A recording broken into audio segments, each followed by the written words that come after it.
ಕುಡಿದ ನಶೆಯಲ್ಲಿ ವ್ಯಕ್ತಿ ಮೇಲೆ ಕಾರು ಹರಿಸಿ ಕೊಲೆಗೈಯಲಾಗಿದೆ. ಪ್ರಭಾವಿ ಮುಖಂಡರ ಮಕ್ಕಳು ಈ ಸಂಬಂಧ ಅಂಧರಾಗಿದ್ದಾರೆ. ಹೊಸೂರಿನಲ್ಲಿ ಕುಡಿದ ನಶೆಯಲ್ಲಿದ್ದ ಪ್ರಭಾವಿ ಮುಖಂಡರ ಮಕ್ಕಳು ವ್ಯಕ್ತಿ ವಾಹನಕ್ಕೆ ಡಿಕ್ಕಿ ಹೊಡೆದ ನಂತರ ನಡೆದಂಥ ವಾಗ್ವಾದ. ಹೊಸೂರಿನಲ್ಲಿ ಪ್ರಭಾವಿ ಮುಖಂಡರ ಮಕ್ಕಳು ಕುಡಿದ ನಶೆಯಲ್ಲಿ ವ್ಯಕ್ತಿ ವಾಹನಕ್ಕೆ ಡಿಕ್ಕಿ ಹೊಡೆದ ನಂತರ ವಾಗ್ವಾದ ಶುರುವಾಗುತ್ತಲ್ಲಿ.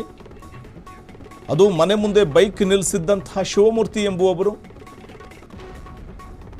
ಆದರೆ ಈ ವಾಗ್ವಾದದಿಂದ ಕೋಪಗೊಂಡು ಯುವಕರ ಗುಂಪು ಪ್ರಭಾವಿಗಳ ಮಕ್ಕಳು ಈ ಕೃತ್ಯವೆಸಗಿದ್ದಾರೆ ಅನ್ನುವಂಥ ಮಾಹಿತಿ ಇದೆ. ಗಂಭೀರವಾಗಿ ಗಾಯಗೊಂಡ ಶಿವಮೂರ್ತಿ ಸ್ಥಳದಲ್ಲೇ ಸಾವನ್ನಪ್ಪಿದ್ದಾರೆ. ಶಿವಮೂರ್ತಿ ಅಸಿಸ್ಟೆಂಟ್ ಲೇಬರ್ ಇನ್ಸ್ಪೆಕ್ಟರ್ ಆಗಿ ಕಾರ್ಯನಿರ್ವಹಣೆ ಮಾಡ್ತಾ ಇದ್ರಂತೆ. ಸೊಸೆ ಮೊಮ್ಮಗ ಕೂಡ ಘಟನೆಯಲ್ಲಿ ಗಂಭೀರವಾಗಿ ಗಾಯಗೊಂಡಿದ್ದಾರೆ. ಹೊಸೂರು ಪೊಲೀಸ್ ಠಾಣೆಯಲ್ಲಿ ಈ ಸಂಬಂಧ ಪ್ರಕರಣ ದಾಖಲಾಗಿದೆ. 3 ಆರೋಪಿಗಳನ್ನು ವಶಕ್ಕೆ ಪಡೆದಿದ್ದಾರೆ ಪೊಲೀಸರು. ಪ್ರಭಾವಿ ಮುಖಂಡರ ಮಕ್ಕಳು ಅಂಧರಾಗಿರುವಂಥದ್ದು ದೃಶ್ಯದಲ್ಲಿ ಕೂಡ ನಾವು ಗಮನಿಸ್ತಾ ಹೋಗಬಹುದಾಗಿದೆ. ಈ ಮೂವರು ಒಂದು ಸಣ್ಣ ವಾಗ್ವಾದ ವ್ಯಕ್ತಿಯೋರ್ವನ ಹತ್ಯೆಯಲ್ಲಿ ಮುಕ್ತಾಯವಾಗುತ್ತೆ. ಕುಡಿದ ನಶೆಯಲ್ಲಿ ವ್ಯಕ್ತಿಯ ಮೇಲೆ ಕಾರು ಹರಿಸಿ ಕೊಲೆಗೈದಿರುವಂಥದ್ದು. ಪ್ರಭಾವಿ ಮುಖಂಡರ ಮಕ್ಕಳನ್ನು ಇದೀಗ ಒದ್ದು ಒಳಗಾಕಲಾಗಿದೆ. ಈ ಮೂವರನ್ನು ಕೂಡ ಅರೆಸ್ಟ್ ಮಾಡಲಾಗಿದೆ.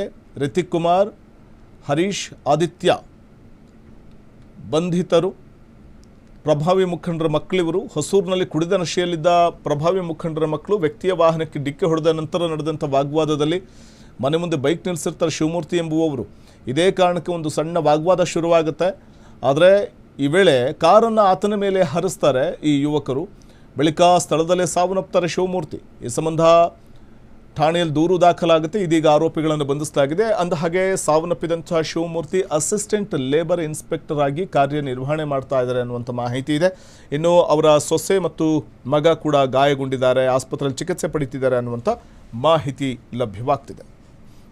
ಕ್ಷಣ ಕ್ಷಣದ ಸುದ್ದಿಗಳಿಗಾಗಿ ಫ್ರೀಡಂ ಟಿವಿ ಸಬ್ಸ್ಕ್ರೈಬ್ ಮಾಡಿ, ಲೈಕ್ ಮಾಡಿ ಹಾಗೂ ಫಾಲೋ ಮಾಡಿ. ಹೊಸ ಸುದ್ದಿಗಳ ನೋಟಿಫಿಕೇಶನ್ಗಾಗಿ ಬೆಲ್ ಐಕಾನ್ ಮೇಲೆ ಕ್ಲಿಕ್ ಮಾಡಿ.